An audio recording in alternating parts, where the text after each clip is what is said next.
stream, but we got the stream back up, Uh, and we have Toke back to. For a minute there must have been some kind of burp somewhere because I everything see. went dead for a minute. But we're back live, and we've got audio, so we're doing good.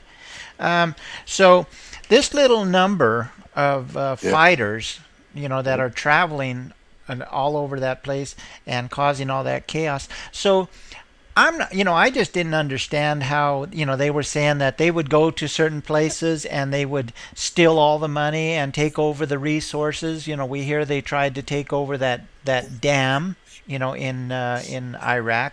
So Art, Art, you got a back sound somewhere. yeah, let me see what happened here and how we doing now. スマホは速さで選べる。英雄。Okay. Yeah, I hear something else, and that isn't even us. Let's see. Strange. Yeah, we picked up. We've seemed to have picked up another channel or something. It's gone now. How are you? Are you hearing it? No, it's okay, I think. Okay. Yeah, for a minute there, we had another. We were locked into another channel or something. Interference, or I don't. I guess if I was paranoid like Rise, I would say we've been hacked. This was the NSA, Yeah, of course. yeah. One of these days we'll have to get on and talk about the changes in the channels. But right now we'll be focused on Syrian freedom. And let me see here. I did manage to keep the site so that people can recognize the site. And this is on the screen will be Syrian freedom site. What Syrian freedom site looks like. And let me grab a link and drop it into our Ustream chat. For those that want to visit at another time, visit this channel at another time. This is their link to Syrian Freedom, and otherwise you can visit Syrian Freedom on artstars.com. But we hear a lot about IS. Yeah. And it seems to me, because, and also what I've heard is that hundreds of thousands of people have died in Syria, Yeah, right? this is unfortunately what we hear. Yeah. The official figures at the moment stand at 191,000 and something.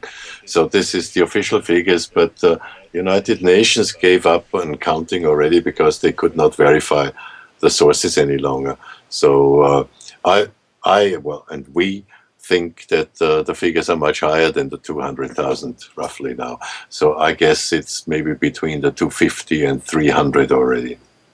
And I guess the media, for the media in general, including the Yeah. chats and everything, I guess that just that's 250,000 people almost, and it just seems like the media apparently has gotten bored.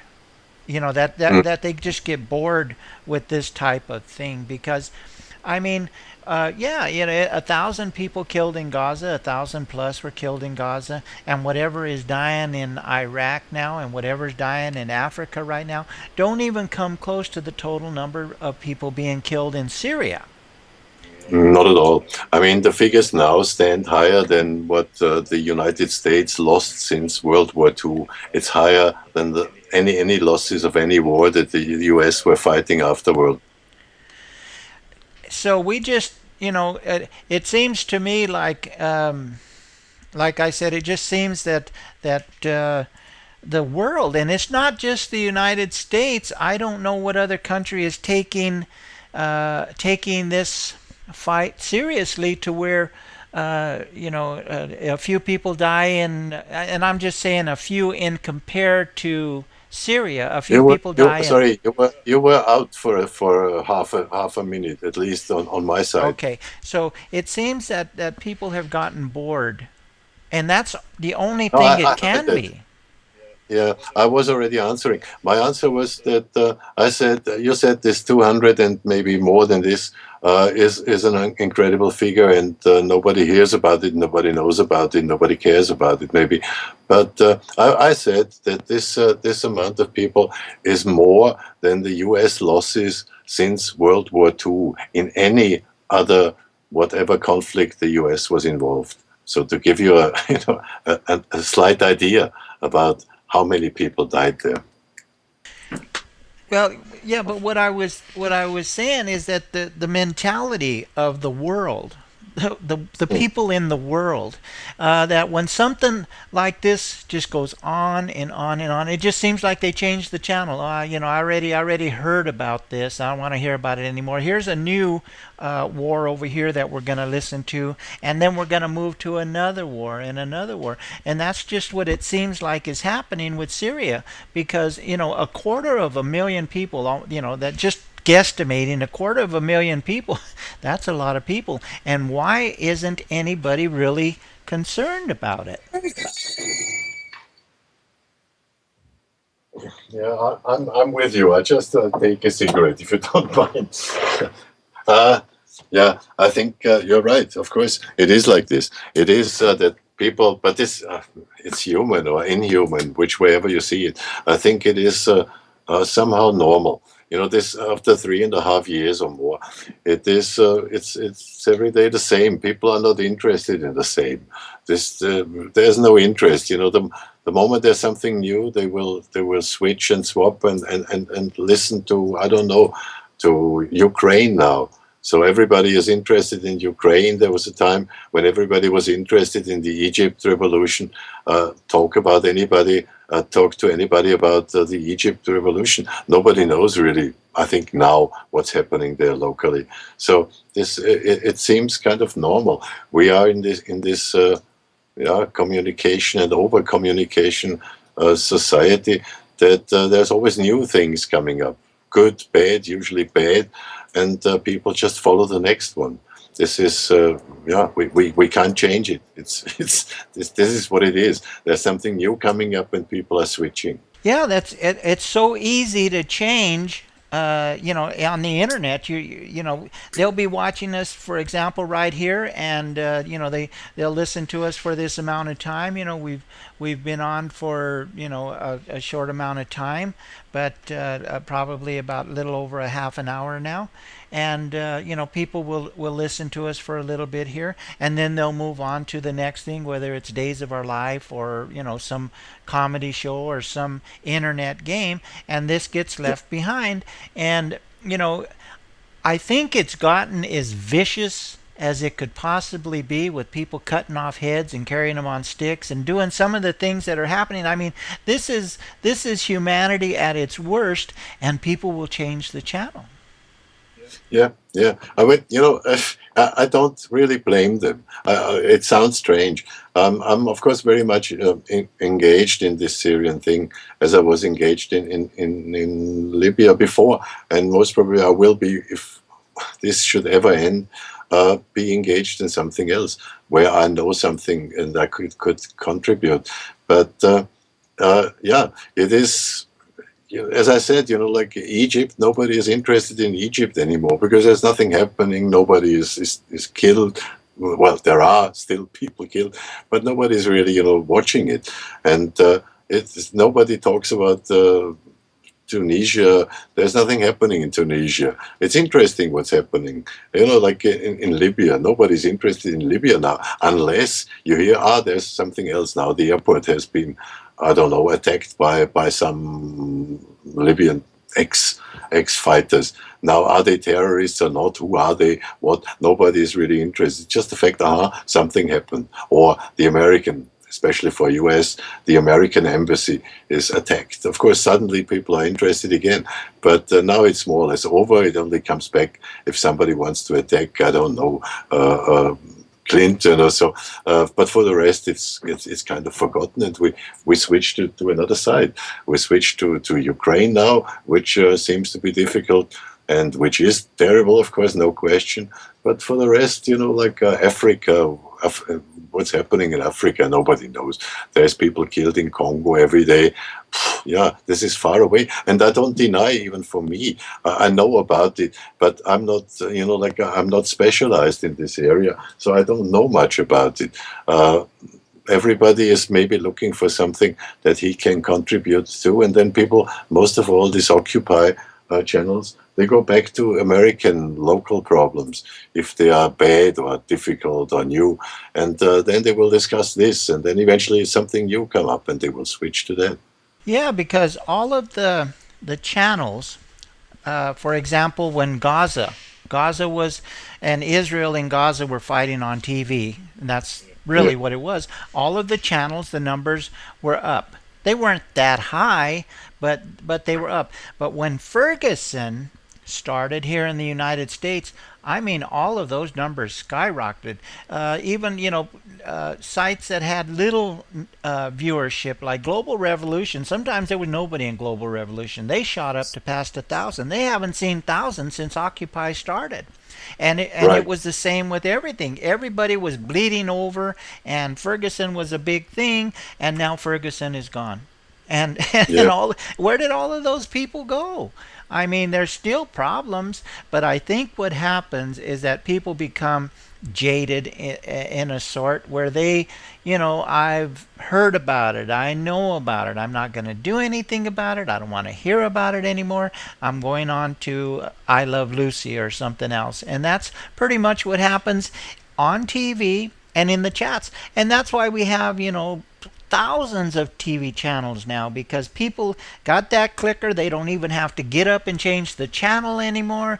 They just click the clicker and they're on to something else. And just that quick, you're yeah. you're out of the limelight. And in order for, I don't even know, um, like I said, I don't know what kind of involvement the United States has in Syria.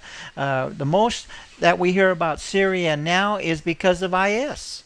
That's the only Mhm. reason. Not because 250,000 people have been killed, but we're interested in IS because IS is going there and attacking American companies who have oil over there. That's why we hear about it. Yes, you're right. You're right. Of course, this is something that we, especially in our Syrian LS, we are a little, how should I say, deceived about it, and of course even more the people in Syria.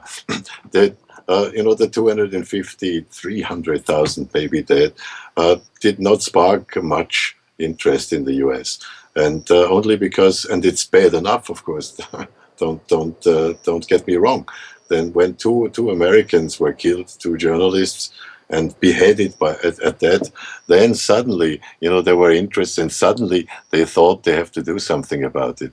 If they would have done something already in the beginning of this revolution in Syria, when they started to kill the people on the streets, the non-violent protesters, then it would have made sense to start already and do something, but they didn't. And this is what like I hear very often that some people say, "Oh, those Muslims, they all hate us for what we have done. We've been in Iraq and Afghanistan and what." I've been living in these countries. I haven't met many people that hated the U.S. Not before, not after, but because of actions or inactions, people tend to think like this. Even those that were even today begging the U.S. to do something about it, especially in Syria, not so much in Iraq anymore, because they have done something at least. But those people that were begging the U.S. to help, they found that there was no help coming.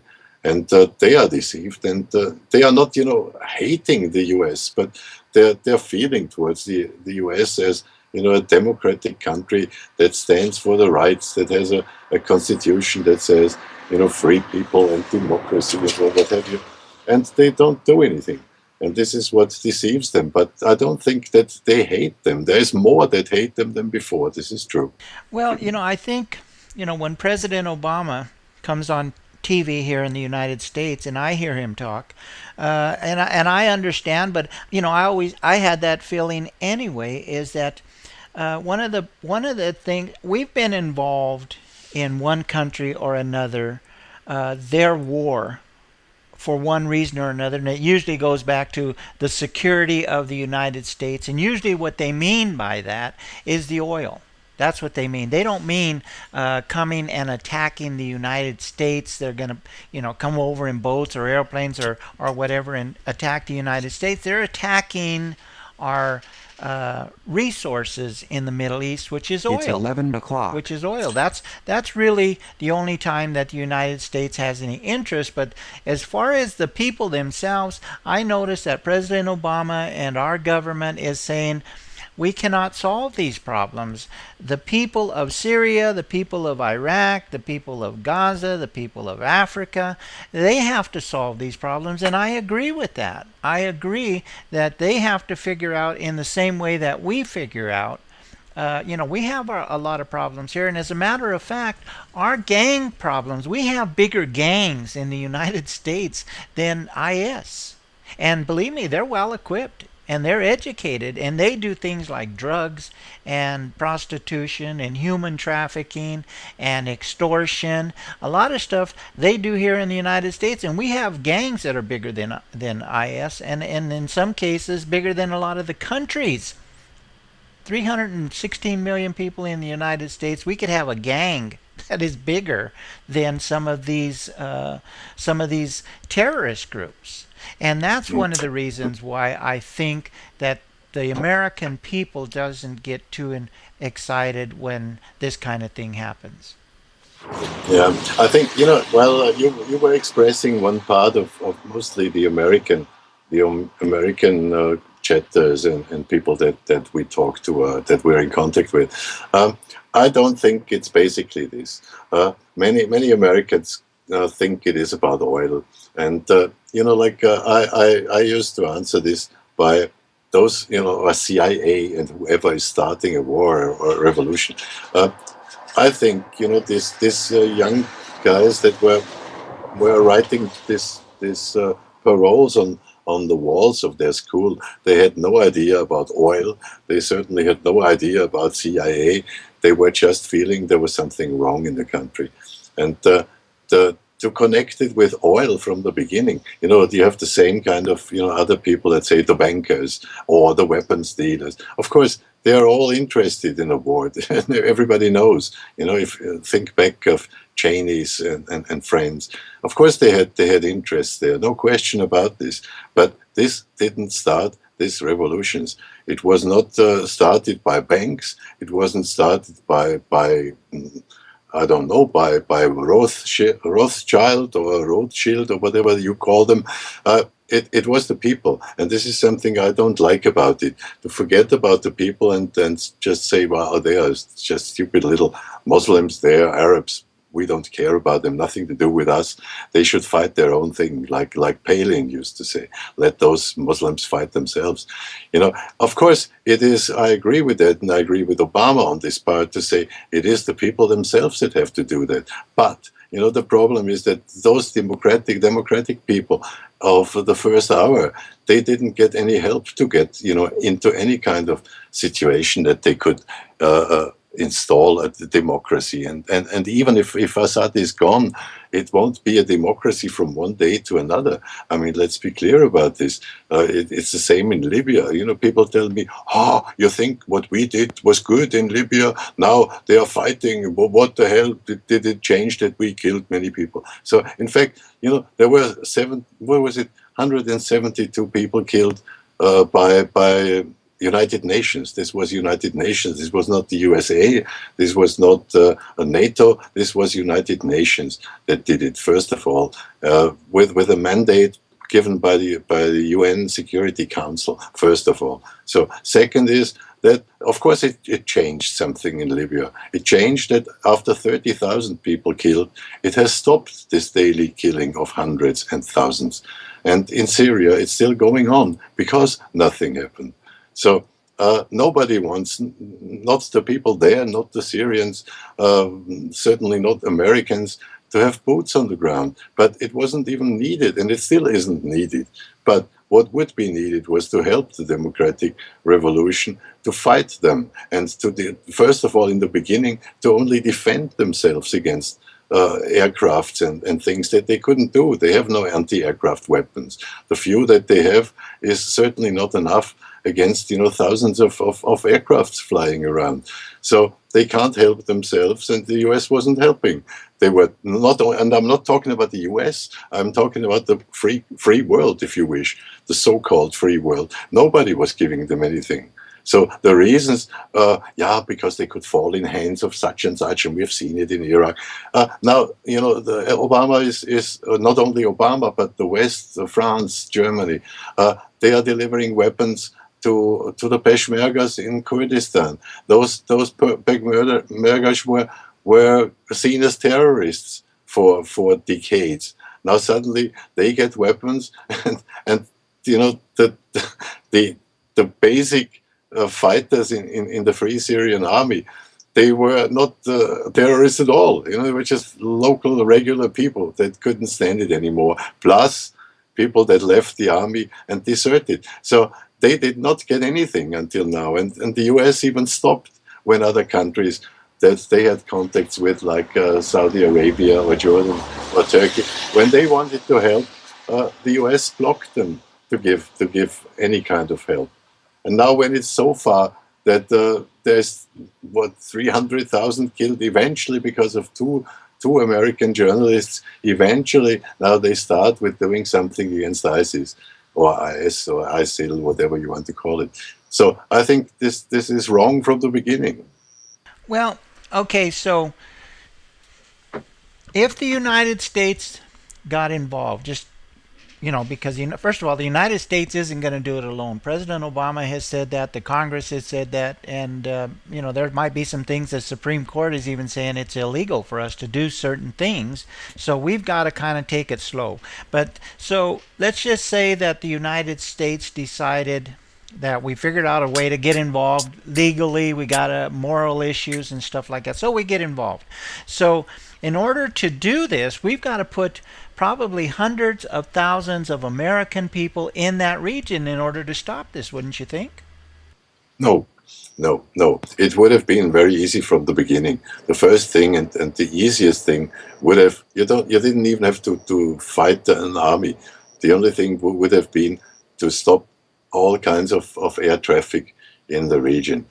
I talk about Syria now. So if they would have just destroyed a few of the airfields there, it would have helped the people on the ground of the Free Syrian Army, because on the ground they were fighting better, fighting harder. They had more reason to fight, and they were gaining a lot of territory and support by the people as well.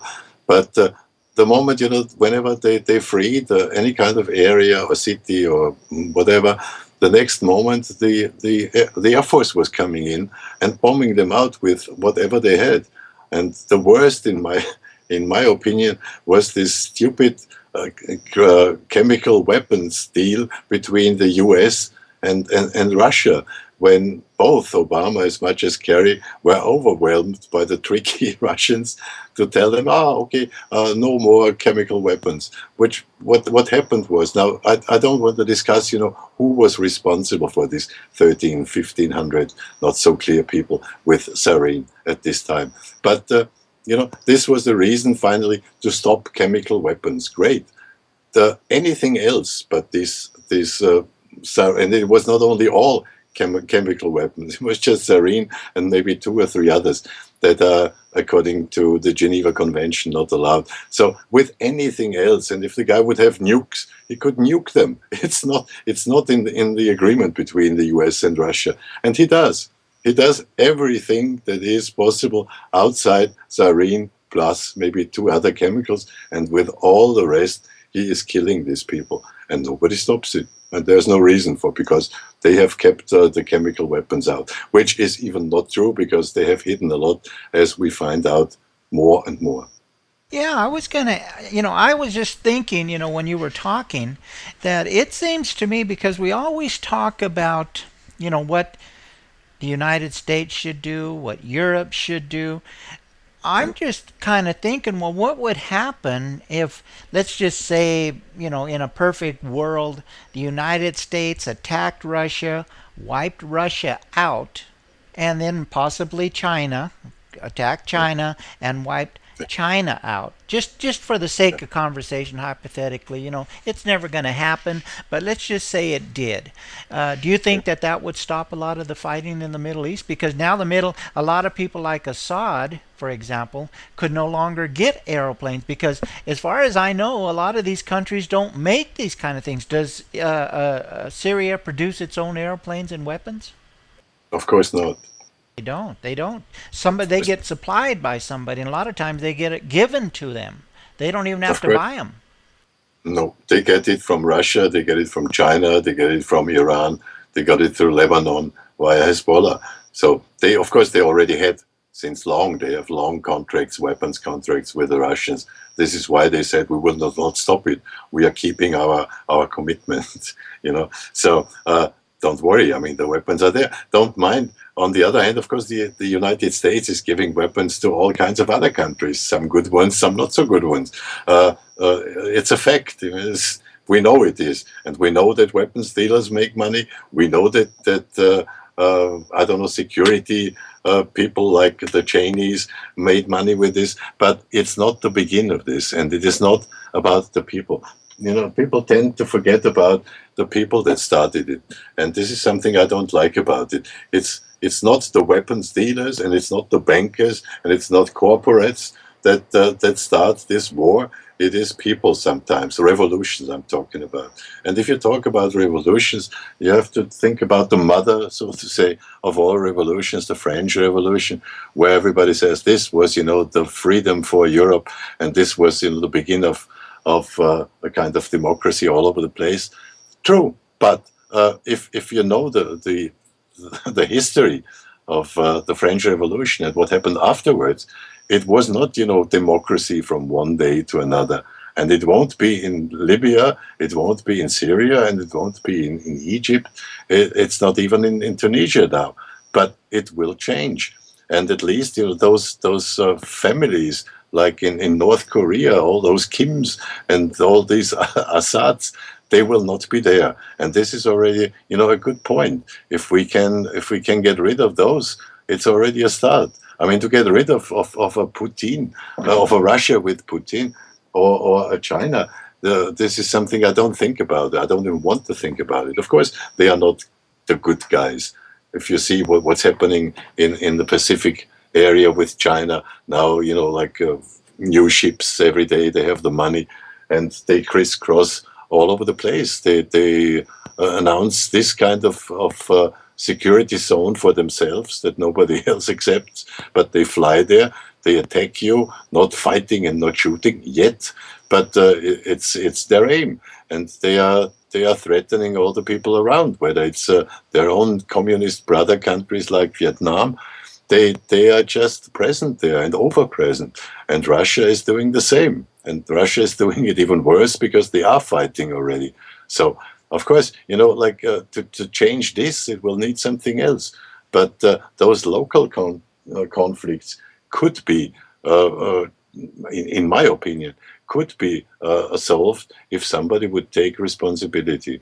And many people say, it had nothing to do with us. This is not America. Bring our boys home. Yes, Jesus, I wouldn't like to have my son fight somewhere in another country that is not mine. I wouldn't even like it in my own country or for my own country. But it is, it is the same as, you walk on the street, and on the other side you see a woman being raped by somebody, and you would look, well, is this my wife? No, it's not. It's my daughter? No. Well, okay, in this case, nothing to do with me. I just go on, and this is what I don't like about it. You have a responsibility, and if it is only a moral responsibility to help.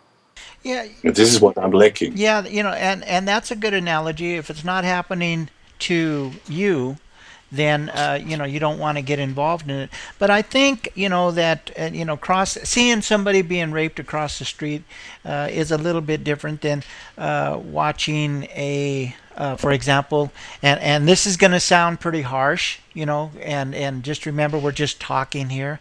This isn't the way I feel, but I'm just trying to draw an analogy that if a hooker, for example, was being raped, would be different than somebody who just got out of church, for example, is being raped. In other words, people would say, well, the hooker has to expect that she's in this line of business so that the chances of her being raped because she does go into a dark alley with a strange man, the chances of her not getting paid and just being raped are a lot higher than somebody raping a woman across the street on the sidewalk. And I'm not saying that the people in Syria or any of these other places are hookers. I'm just saying that the possibility of them constantly fighting, even if you took Russia out of the picture and China out of the picture and the United States out of the picture, even if you took all of these people out of the picture, they would still fight each other. And that happens in everywhere in the world. Okay. Well, first of all, I think I can't agree with this hooker comparison. For me, I'm not religious at all. I'm agnostic. But for me, it doesn't make a difference whether this is a hooker or this is, I don't know, a well-respected person in the community. It is a human being, and it is a crime. So whoever does it, I would try to defend this person, whoever it is. So that I can't follow you there. Well, But okay. Well, you know, let me on the other, let me just I think clarify. Let me clarify what I'm saying, because I would help a hooker too. I would help anybody. I'd probably get myself killed trying to help somebody. But what I'm trying, it isn't. A hooker was the only thing that I can kind of compare somebody who brings something onto themselves by their actions. Like I said, if you take a strange man into a dark alley and you get raped, no, it's not right. I'm not saying it's right. I'm just saying that has a greater chance of happening than some woman who just got out of church getting raped across the street on a sidewalk. That's what I'm trying to say. I'm not condoning it or saying that it's her fault and that she shouldn't be helped. I'm just saying that sometimes some of the things we do, if you weren't doing them sort of things, then other things wouldn't happen to you. And that was the best analogy that I could come up with. yeah, I still don't take it because you kind of like you put these hookers, and we are now with these hookers that you mentioned. You put the hookers in the same place as the revolution in Syria, and this is I think a little far fetched. These guys they were just looking for democracy. They were not going into strange alleys. They were not going with strange people. They were just looking for their freedoms and their human rights, and therefore, anybody who has this kind of feelings about human rights must help them. Anyone, whoever they are, wherever they are, and yeah, they are no hookers. They are people that crave for freedom and like what we have, what we don't even realize we have. And if you have Americans telling us, and I know, and I've seen what's happening in the U.S. now, but telling me, this is a police country. I mean, if they were in a police country, they would not be on these jets for very long. So they have never seen a police country. They have never lived in a police country. So talking about it like this is pretty easy and has no background. Yeah, and well, like I said, that was just the analogy that I was thinking about in my head, and then it went from my head to my mouth, and I said it. But really, the point that I was trying to make is that if you take all of Russia out of the picture, China out of the picture, the United States out of the picture, I mean, some of the big people, big countries that are supplying this war machine that ends up, killing the little guy on the street, the voter or whatever they're called in Syria, the shopkeepers and just the ordinary citizens that are being killed by all of these weapons. If you were to take Russia out of the picture and these big countries out of the picture, my curiosity is, would they find another way to go to war with each other? I don't think so. I don't think so. If they have no reason to protest, and if they have no reason to revolt against their leaders, there would be no reason to fight anybody else in their surrounding. It's, I mean, of course, unfortunately, we are human beings, and it is in this human nature to fight. And like even in this so-called democratic Europe, we had a terrible war not so long ago in Yugoslavia. But if you see why it was Yugoslavia and why it wasn't Germany or France or England, or why was it? Because this Ottoman Empire went as far as Yugoslavia, today's different Yugoslavian ex-states. Uh, they, the border between the Austrian Empire, Austrian-Hungarian Empire, and the Ottoman Empire was Belgrade, and the south of this was Ottoman Empire. So, which means that they had no democracy for hundreds of years. So, it could happen in these countries. It wouldn't happen in Belgium, where you have two different groups of people, like French speaking, Dutch speaking. There are problems there, but they somehow, even with some protests, maybe with some fighting, they can solve this problem. Austria had problems with Italy because parts of Austria in Tyrol were given by Hitler to Mussolini as a gift. There were German-speaking people, but Austria is not going to invade Italy for this. They were, having problems. There were some blowing up, I don't know, electricity plants or something, or train lines. But there was no war, and there won't be ever. And today it's okay. They got certain autonomy, and it's all right. Nobody is really angry. Nobody is thinking about fighting with Italy. And you have this in Belgium. Nobody wants to fight the French or the Dutch-speaking Belgians. There is a democracy, and there was democracy for hundreds of years. So it is totally different. Now, in these countries, Middle East, there's never been democracy. Same goes for China, the same goes for Russia. So to change this in a few days is definitely impossible. But there should be a chance that they can start it. And I think we should give them the chance. Well, It's not that they will fight each other. They haven't been. I mean, Turkey has not been fighting Jordan. Jordan has not been fighting Egypt. Uh, Tunisia was not fighting Libya or Morocco. There, it's not that every Arab or every Muslim is fighting the other one. This is not. This is just not true. so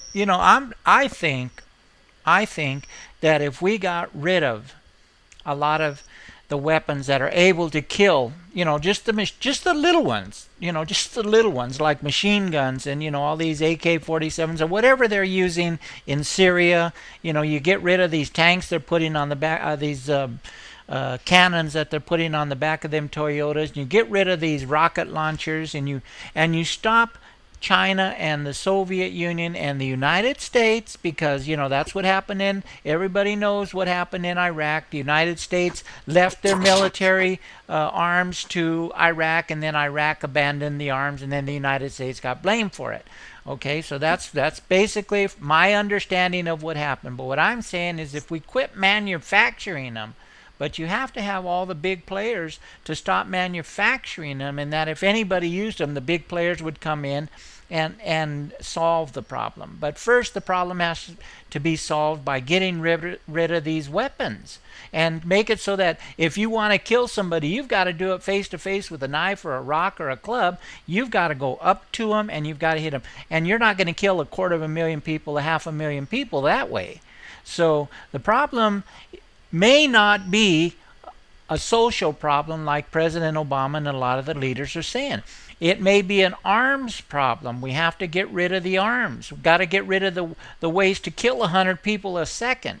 And once you do that, you have to deal with Russia, you have to deal with China, and you have to deal with anybody else, the Arab nations, anybody that is making these weapons and supplying these countries that are killing each other, including Israel. Well, I agree with you, but on the other hand, I think it's unfortunately illusional.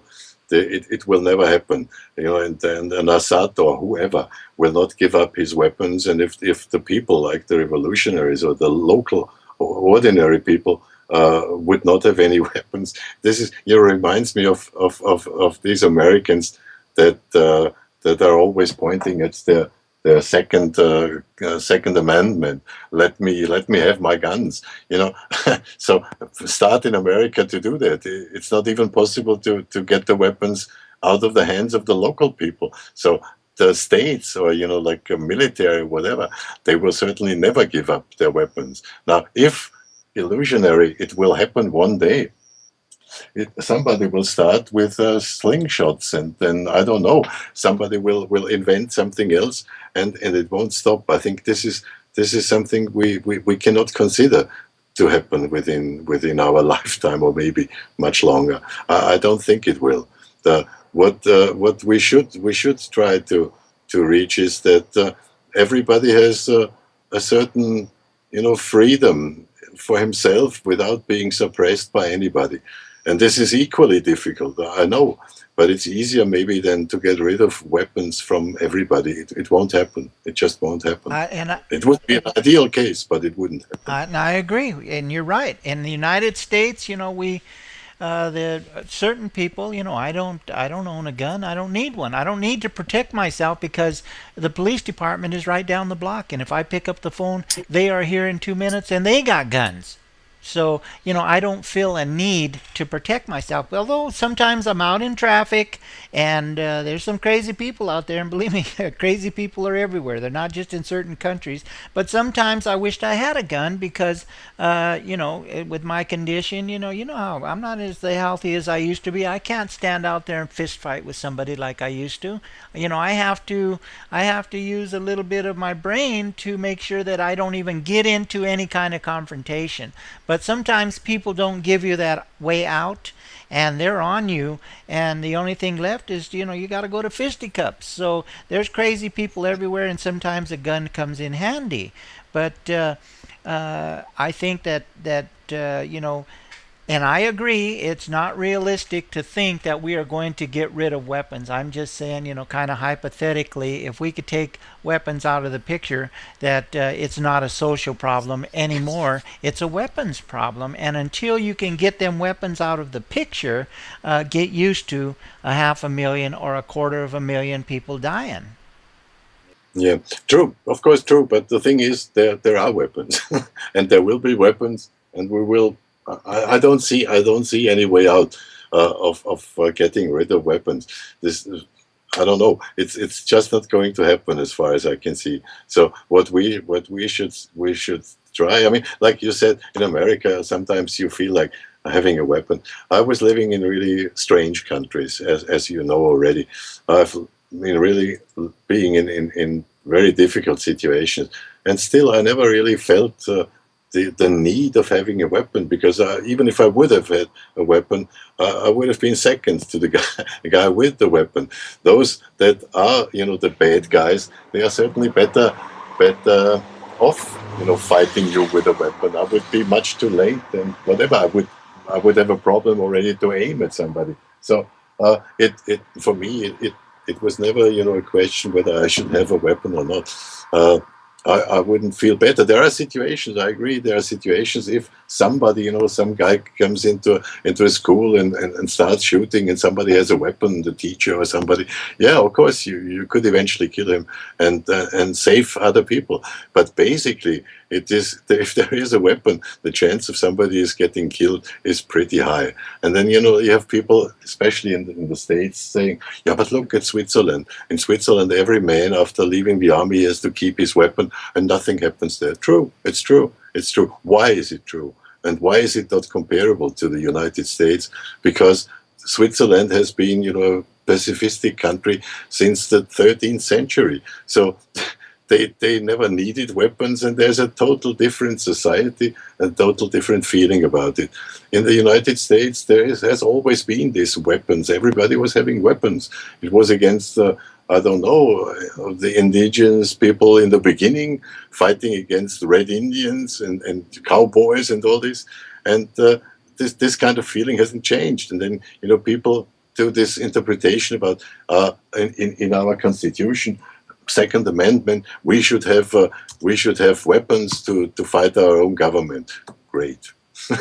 Well, I think, getting just a little bit on America here is that, you know, America, uh, when people think of America and they're not from America, they've never been to America, they've never even studied America, but then they hear on the radio or whatever they hear about America, they think of us in one way, but actually we're not one kind of people. And by that I mean, people who live in the city, that's where the gun violence is.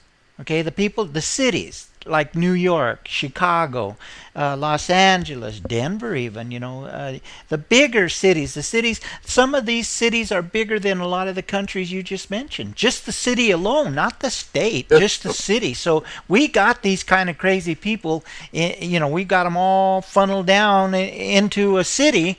And then when people hear, well, Jesus, people are just killing each other in America every day. Well, in our cities they are, but in the countrysides they're not. In the small towns they're not. And that's a big part of America too. Yeah, but take Tokyo. I mean, Tokyo is a very good example. We have about 20 millions, one of the biggest cities in the world, and we have no guns, and we have pretty few accidents like this. Why? Because the society is different. The society here is different to the United States society, and I've been to the States a lot, so I think I know a little bit about it, and it is just different. I've been stopped by policemen twice for nothing. Anyhow, I was stopped, and the next thing I see is a huge cannon on my side, through the window. And I was like, sorry, I'm a foreigner, I'm easy, please, And this way, I was like in a film. You had to get out, lying over the car, and I was checked, and the guy was shouting at me in all kinds of words that I even haven't heard before in my life. So it is different. The society is different. Therefore, the police is different, and they are, of course, much more brutal than they are, for instance, here. Here, the police is rather liked by the people.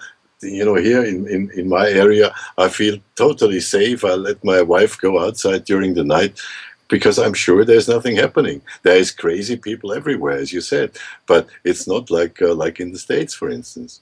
Well, even when I talk, Not Switzerland, for instance, even or Austria. even when I talk to Abby kind of lives out in the country in Wisconsin. She lives in some little suburb there, and she's kind of out in the country. Everything is less expensive, I guess. I don't know, but you're not going to have the kind of crimes. Not even like here in St. Petersburg. St. Petersburg it's kind of big. But I mean, I never hear of any problems here like that. You'll hear the ordinary crimes, a guy kills his wife, or this happens. But it's one or two people out of millions. That makes the TV, and that's what influences that's what the world sees. If you're a visitor here to St. Petersburg and you go to the hotel, and the hotel pipes in our local news, that's all it pipes in is our local news. And that's the channel that you get in these hotels. So then you think, oh my God, what am I even doing in St. Petersburg? Look at all this violence. Well, there's not all this violence. It's just what you hear on the news. One guy kills his wife, or kills whatever happens. Something crazy happens. Somebody burns down their house or blows up a car or something. And then you think that the other million people in St. Petersburg are like that. And that's what happens to the United States. People think that that's what's nice about this channel, is that people from other countries are listening to you and I talk, and obviously we talk different, we have different accents and stuff, and they are getting a better view of what I'm like and what you're like. And that's what's happening more and more, that all Americans aren't like what people think we're like. Not even American to American knows what another American is like. We don't run around saying I'm an American. We don't have a little sign that says I'm an American. And people seem to think that that's the way we think. We don't run around with a flag, carrying a flag. We don't do that. We're like anybody else. We're like any other ordinary citizen in any other country. We're the same. But when something happens, or our government goes to war with somebody, like what's happening in the Middle East, and because nothing is happening, we're not protecting anybody, we're not getting involved, they think that that's the American people doing that. And it's not. The American people don't even know what's going on, nor do they care. Yeah, but if you coming back to the Middle East, I think like many people know very few about the Middle East, and I don't blame them. It just happened that I used to live there, but like because of this lack of knowledge, and I must say, basically, also I find there's a lack of knowledge generally. I take the general knowledge about the American people, and now don't mind me saying so, but. You have seen this. I found it funny in the beginning when there were tests over the United States about geography. There were like 30% of the US people don't find the US on the map. They put like 25% of this 30 plus percent in the US, put it in Australia, and have no idea about where a country in Europe is, and not even knowing where states in the US are. So I think this is also part of the problem. I was, like when I was in GR in the beginning, Rice was fighting me about Syria, and after 2 years, he suddenly came up with, "Look at this! I just found at Google, France was also involved in Syria." And I mean, this is one of the basic things that you should know when you talk about Syria with somebody who knows about Syria. And he was, fighting me for just about everything that I posted, and opposing me in just about everything. And he had no idea about what happened in Syria. So, and this is very often now in chats that I've mostly with Americans, that they have no idea. But what you said, influenced by whatever Fox News, that they just look at the funniest pages, the strangest posts, like I don't know, Voltaire News, or everybody is watching only Iran TV to look for something because it's against the US. I mean, I haven't seen a country that is so or the population of a country that is so much against its own country than the US. And again, it's you have these two parts. You have the USA people, and you have the others that look for news about the US in Russian television, because they are supposed to be neutral. I mean, this is just funny or crazy, if you wish. Well, one of the things, that America is about, it's big. It's really big, and people don't realize just how big America is. People think that America is all like New York, for example, or like Chicago or Los Angeles, and they don't even take into consideration that we have 50 states, and that the people in these states are born and raised with different accents. And then after you go through the states, you've got to keep in mind all the different cultures that live in the United States. We are the melting pot of the world. At least that's what we're told, because most of the things we know is what we're told, because most of us will never leave the United States. Why? Because we don't want to. We Yeah. have every, it's like if you have everything you want, I mean, even if you want adventure, you don't have to leave the United States. Whatever you want, it's here. So people don't know about other places, and they don't know about the United States. I was born and raised in Colorado, and I honestly, and I ain't pulling your leg, I honestly thought that the United States was exactly like Colorado until I left Yeah. Colorado. And I left Colorado and I found out this is a culture shock. I'm still in the United States. Are you kidding me? I agree with you. Yeah, Yes. we are such a diverse people, and it's I would say it's along the lines of a miracle how we managed to get this far and get along as well as we have, in spite of all the problems that you hear on the world news. Yeah. No, I agree with that. This, of course, but I think it's also a matter of, I don't know, interest or what. I don't know how to say. It's similar to France. You were just mentioning we've got everything in our country. The French are the same. I think the French are pretty chauvinistic. Like they don't. First of all, they don't speak any other language. That they are not interested. They think France is still the language that is spoken everywhere in the world since the 19th century or 18th century. So, which is not the case at all, of course. And they don't care. And when they go on holiday, they go on holiday in France, usually, because everybody speaks French, everything is easy. And they've got mountains, they've got the sea, they've got the North Sea, they've got the South Sea, they've got the beaches here and there, they've got just anything you want to get in your holidays. which is true in a way. Which, on the other hand, I think kind of how can I explain it? It takes away a lot of other experiences, like going to other countries, seeing other history, seeing other way of life. Like you said, just going away from Colorado to a neighbor state or even further away, you will find a difference. And as most of the Americans don't leave as much as the French, they have no real understanding and no interest in the end in what's happening somewhere else. Well, when I was a little boy, one of our borders is New Mexico, and another one is Wyoming.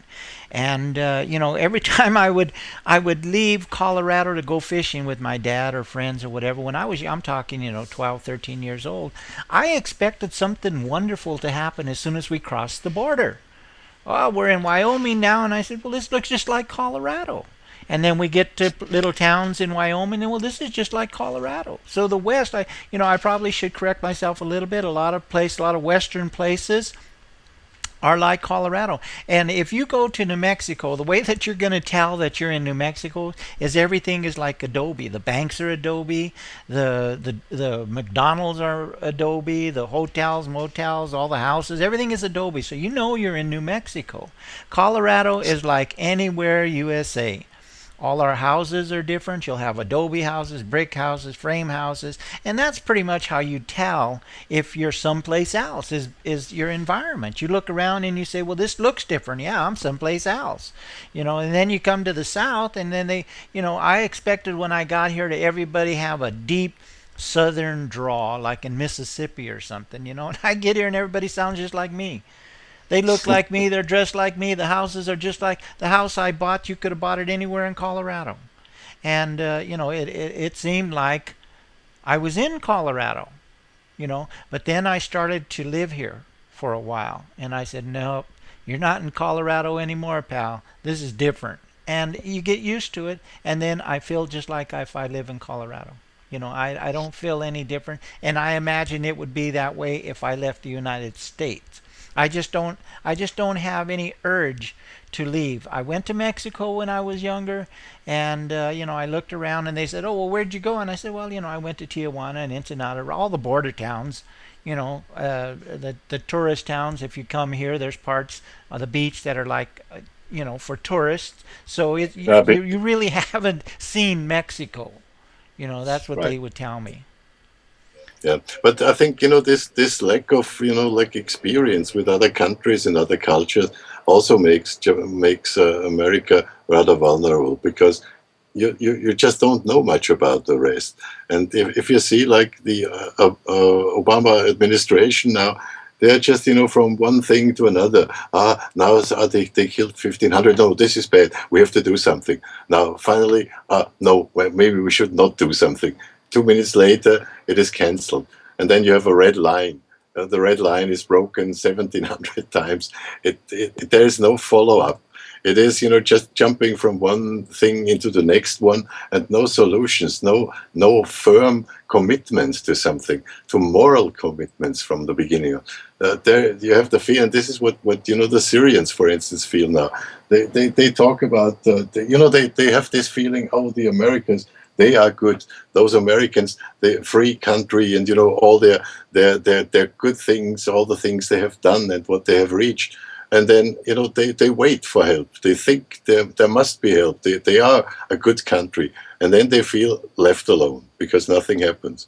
So they feel really, it's not that they hate America, but they lose the faith in America. And if you take Japan, for instance, where I live, they have changed now our constitution, which was actually written by the United States after World War II. They are about to change it now. They have changed part of it already. We have or had a kind of totally defensive constitution, and it was based upon the agreement between the US and Japan after World War II that the Americans are going to take care of us. We don't need atomic weapons. We don't need a rather strong army. The US is going to do that for us. They do this umbrella thing. Yeah, well, Now, see, wait. Now, seeing what has happened in China and with the rise of China, not only economically, but also military, uh, they are threatening not only Japan, but they are threatening the rest of the Pacific neighbor countries. And now, where is the United States?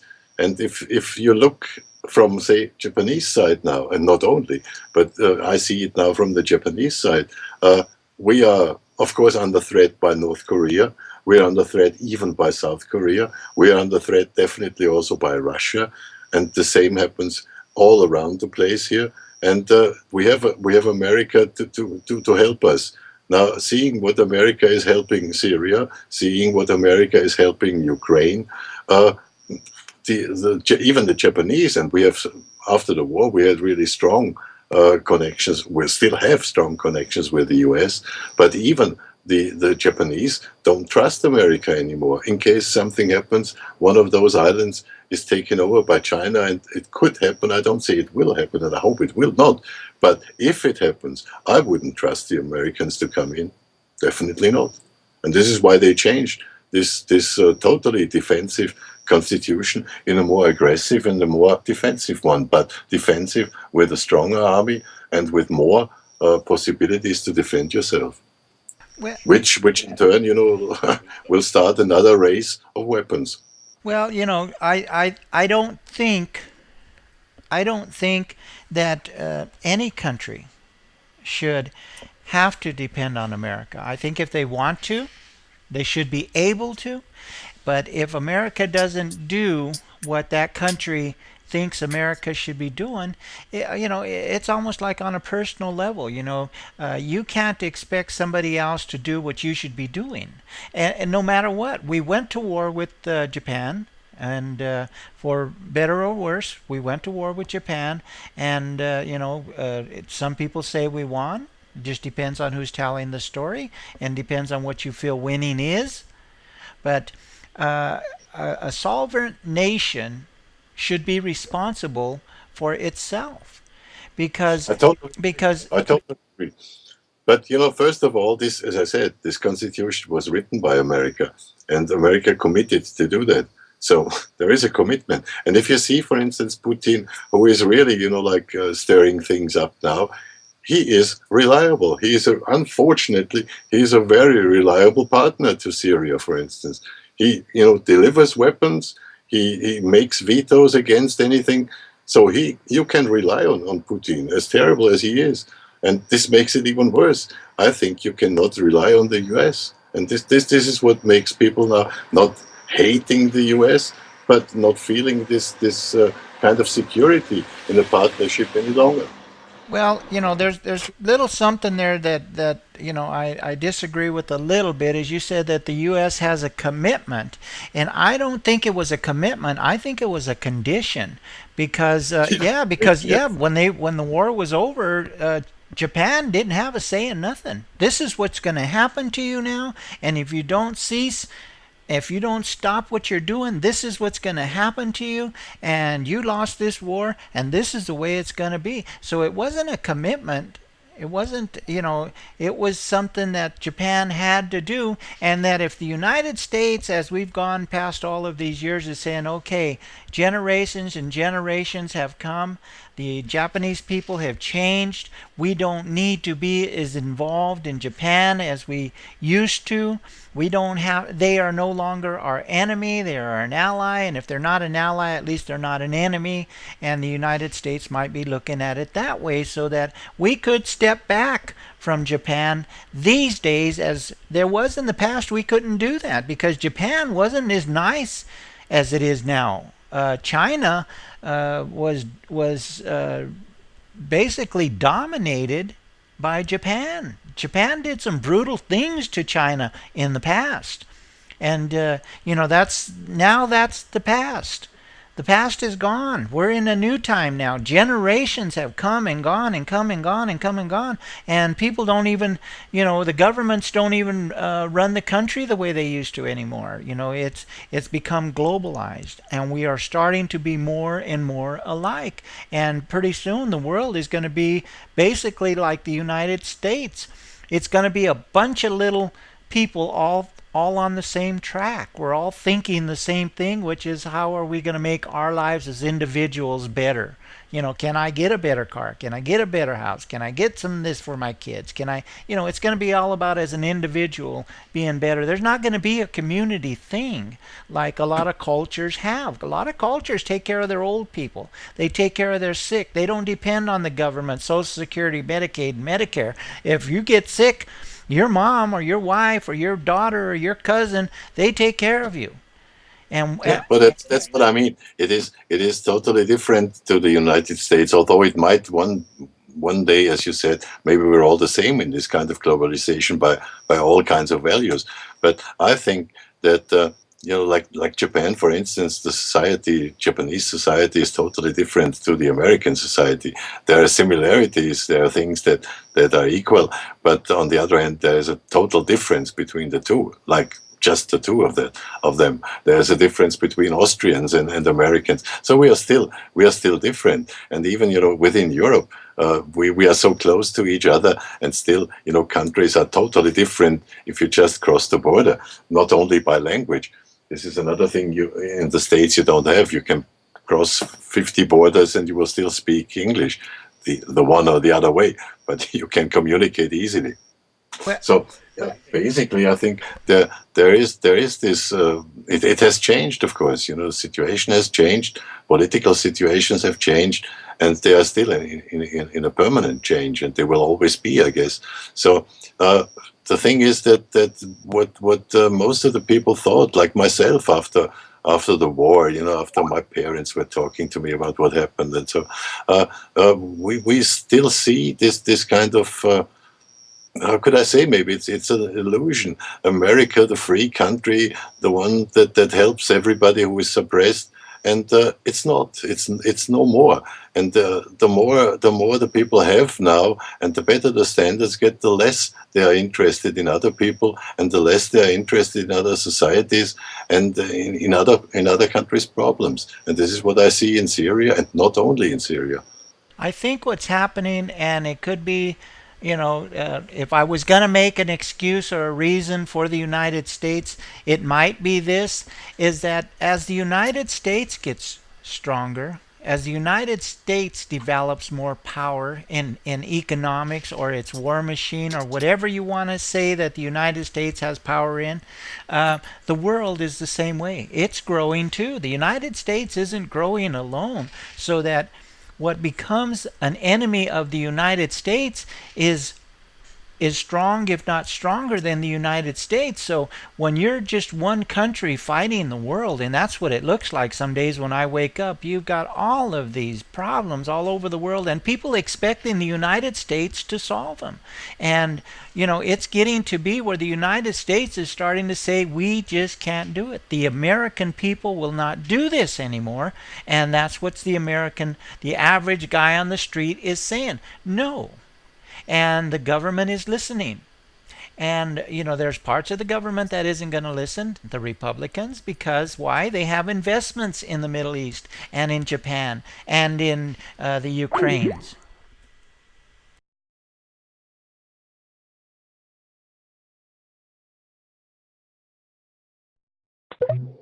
Did we lose you? Sorry, that was me. Well, you know what Every it was is the that other my time. rant was so strong it just blew you right off. Blew No, and maybe it was and maybe it was the other Skype channel, and she was calling me, and I made a wrong move. Oh, okay. Well, maybe that is a sign we've been. You wouldn't think so because when conversation is good, time doesn't know it, and we have been at this for an hour and a half, and I'm sure you're tired of this. Although I am not tired of you, I could go for another hour and a half, but you know what? I think we should just kind of ease out of this. And there's plenty of things that we're going to talk about. Toke, I want to talk about Global Revolution, the channel. I want to talk about Dissenters, the channel. I want to talk about Gone, the channel. I want to talk about Dissenters 5, the channel. There's all kinds of things that I'm sure and I hope that you will call back and that we can discuss. But I thought that Syria was a subject that I know very little about, and I know a little bit more about it now. I don't know as much as I should because, like I said, I've got a little brain and it can only handle so much. And as soon as I get to my level, like a toilet, that thing shuts off and I quit learning, and that's just the way I am. But I do I do appreciate you calling in, Toke, and talking with me as I always have. And I know that many people out there, because they said it, they enjoy your accent and they do like to hear you say, I'll be back, because, that's just one of their requests. And that's what they say because you have that kind of accent. So one time, Toke, you have to say, before we leave, I'll be back. Okay, I'll do so.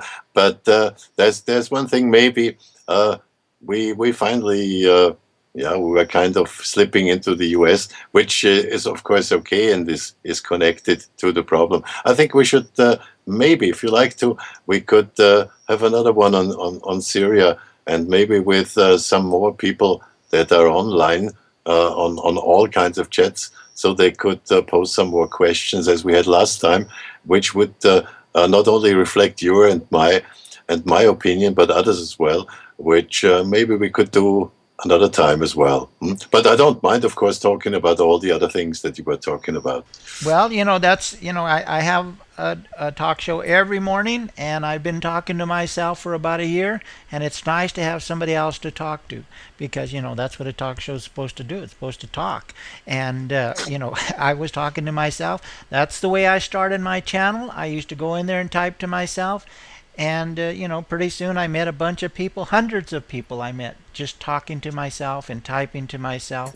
And it's nice to have somebody to talk to. And if there's more that would like to talk, I'd be happy to. I'd be happy to just sit back and let you talk with other people, and I could handle all the technical stuff. Keep us together, keep us online, keep the chats, show videos and things like that. Just do different things and let y'all talk because frankly I like to talk, but I like to listen and learn too, and especially people from other countries. I would love to hear somebody who lives in Syria, who has the heart opinion of it, and just hear. I know you've been there, and your heart is there. But I'd like to also hear somebody who actually lives there. That'd be nice, but it'd probably be very difficult to get them to talk to us. I don't. Yeah, we do have we still do have contacts in Syria and of Syrians that have left because of various reasons, obvious reasons. So I think if we want to do this again about Syria, we should, especially from my side, get the Syrian people that you were talking about and people that live in the area to join in. Of course, it's not so easy as you can imagine. It is not only difficult, but it's also dangerous. But we could arrange it one day, and then we have a kind of broader view, not only the two of us, and then eventually more questions from the outside. Okay, but as you can see, the two of us have no problems filling up airtime because we did it with over an hour and a half, and we didn't even miss a beat. We didn't have to talk over each other, none of that stuff. So any way that you want to do it, I would be happy to do whatever I have to do, as far as keeping us all on the same page, in the same channel, without orchestrating the conversation.